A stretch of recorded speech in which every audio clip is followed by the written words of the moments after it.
अध्यक्ष महोदय जी, मैं आपकी बहुत धन्यवादी हूं कि आपने मुझे चुनावी सुधारों पर बोलने का मौका दिया है, खासकर इसलिए क्योंकि मैं एक नई सांसद हूं। मुझे दूसरों का नहीं पता उनका कैसा अनुभव रहा, लेकिन पिछला ये 1 साल मेरे लिए खासकर विपक्ष से रिलेटेड जो है बहुत ही ज्यादा चिंताजनक रहा है। एक तरह से ट्रॉमेटिक मैं इसे कह सकती हूँ।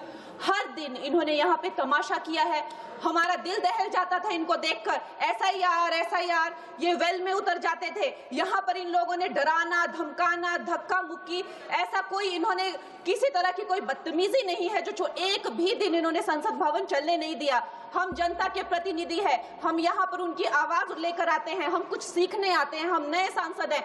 इन्होंने संसद अगर पिछले 2-3 दिन को छोड़ा जाए तो साल पर शायद ही थोड़ा चलने दिया है। एसआईआर कर करके इन्होंने यहाँ पे तमाशे किए, लेकिन अब जब इनको बोलने की बारी आई एसआईआर पे, तो अध्यक्ष महोदय जी हम देख रहे हैं कि कल leader of opposition Rahul Gandhi ji ने, मुझे लगा क्या खुलासा होगा, हम भी बड़े उत्सुक थे। सारी साल हमने एक ही शब्द सुना है, अब ये क्या ग्रैंड रेवलेशन होगी। लेकिन राहुल गांधी जी जो लीडर ऑफ ऑपोजिशन है, उन्होंने कल जब कहा खादी है, खादी में धागे हैं, धागे में लोग हैं, लोगों के अंदर, उनको जब कहा गया कि आप पॉइंट की बात कीजिए, तो उन्होंने कहा कि मैं अपना फ्रेम कर रहा हूं, मैं अपना आर्ग्यूमेंट फ्रेम कर रहा हूं। और इतनी देर बाद जब वो फ्रेम करके पहुंचे तो ले देकर वो वापस उसी अंतर्राष्ट्रीय मूल की महिला।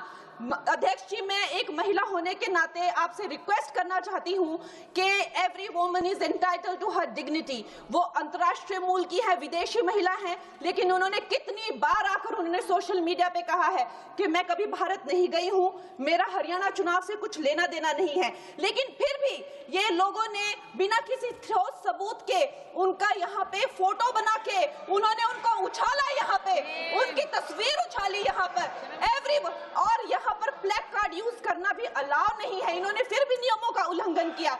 मैं चाहती हूँ सबसे पहले तो मैं इस सदन की तरफ से उन महिला से बहुत ही माफी मांगती हूँ कि इस सदन में बिना कि उनकी आजकल जो पर्सनैलिटी राइट्स का भी एक बहुत बड़ा क्राइम होता है, उसके उपरांत उनका फोटो यहाँ यूज किया गया। मुझे बहुत खेद है। भारतीय संसद भवन की तरफ से हम उनसे माफी मांगते हैं। और ये देखिए, महिलाओं का हमेशा ये अपमान करते हैं, लेकिन हमारे प्रधानमंत्री चाहे बेटी बचाओ बेटी पढ़ाओ हो, महिलाओं को शौचालय देने से लेकर, महिलाओं को गैस देने से लेकर, महिलाओं को जो है वो छात्रवृत्ति, न जाने कितनी ऐसी योजनाएं हैं। कांग्रेस वालों, शायद तुम लोग ये समझ नहीं पा रहे हो, ईवीएम्स हैक नहीं करते हैं प्रधानमंत्री लोगों के दिलों को हैक करते हैं। और ये लोग दुहाई देते हैं कि वो जो पुराने जमाने के दकियानूसी, वो जो चिट कागज पे लिखकर जो मतदान होता था वो सबसे अच्छा था। ये लोग भूल गए वो दिन, आप लोग भूल गए वो दिन। इंदिरा गांधी वर्सेस राजनारायण का केस, उसको जो है इतिहास में The case that shook the nation के नाम से जाना जाता है। उस पर मैंने एक फिल्म भी बनाई हुई है। वोट चोरी और वोटों की धांधली के लिए एक प्रधानमंत्री पे एक साधारण से नेता ने केस किया था और उस धांधली में वो पकड़ी गई थी। हर उनका जो आरोप है उसमें सच सिद्ध किया गया था और रातों रात उनको कुर्सी छोड़ने के लिए कहा गया था और रातों रात जो है उनको ये आदेश दिया गया था कि आगे इतने सालों तक आप कभी जो है वो चुनाव लड़ नहीं सकते। ये धांधलियां इन्होंने करी हुई हैं और ये जो है उस टाइम के बैलेट बॉक्सों को उठाकर ले जाते थे ये लोग, और आज कहते हैं कि इनको ईवीएम्स जो है वो हैक हो जाते हैं। अध्यक्ष महोदय जी, मैं इनको याद दिलाना चाहती हूँ, प्रियंका गांधी जी कहती हैं कि छोड़ो पुरानी बातें, हम पुरानी बातें नहीं करेंगे, हम पुराने लोगों के बारे में नहीं बोलेंगे। तो मैं ये जानना चाहती हूँ कि आपकी जो माता जी हैं वो तो आपकी अध्यक्ष है और इस वक्त की वो अध्यक्ष है, उनकी जो है आप देखिए, जब उनकी नागरिकता नहीं थी, जब उनके पास 1983 में नागरिकता आई, उसके कितने साल पहले से वो वोट देती आ रही हैं। तो ये जो इनका जो परिवार है, एंटाइटलमेंट से जो ग्रस्त ये इनका परिवार है, ये प्रियंका गांधी जी को भी याद रखना चाहिए। चाहे आपका भूतकाल हो, चाहे आपका वर्तमान हो, आप सब लोग, चाहे ईवीएम हो या चाहे कागज पे लिखा हो, जब आप लोगों के चरित्र में जो है किसी तरह की मर्यादा नहीं है, आप लोगों ने कभी भी इस देश का, यहाँ की कानून व्यवस्था का, संविधान का कभी आप लोगों ने सम्मान नहीं किया हुआ है। और अध्यक्ष महोदय जी, बिहार में जैसे ही एसआईआर लागू हुआ, हमारी सरकार ने जो है कम से कम 60 लाख से ज्यादा अवैध, अब ये वोट, ये जो सारे अमाननीय वोट कार्ड है, ये सिर्फ घुसपैठियों के नहीं है।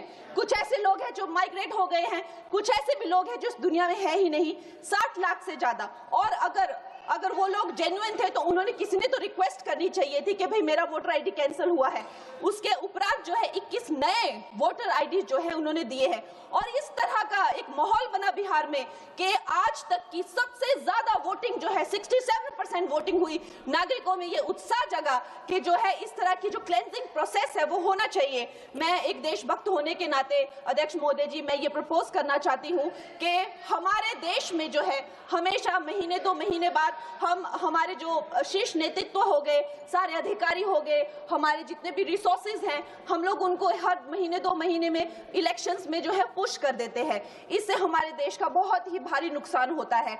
और मैं ये चाहूंगी कि 1 नेशन 1 इलेक्शन, जो नरेंद्र मोदी प्रधानमंत्री जी जो कहते हैं कि एक वोटिंग जो है डेमोक्रेसी के उत्सव के रूप में, जैसे कि दिवाली होती है, होली होती है, उस रूप में मनाया जाए। क्योंकि ये सिर्फ सरकार का ही नुकसान नहीं है, 10,000 करोड़ से ज्यादा का जो नुकसान होता है सिर्फ वही नहीं है, लेकिन मुझे लगता है कि धीरे धीरे हमारे जो नागरिक भी है उनमें जो वोटिंग फटीक है, बार बार उन्हें जागरूक करना, बार बार कई जगहों से जहां वो काम करते हैं वहां से उनको ट्रैवल करके अपने नेटिव प्लेसेस पे आना और बार बार मार्केटिंग करके, it is exhausting for the whole ecosystem.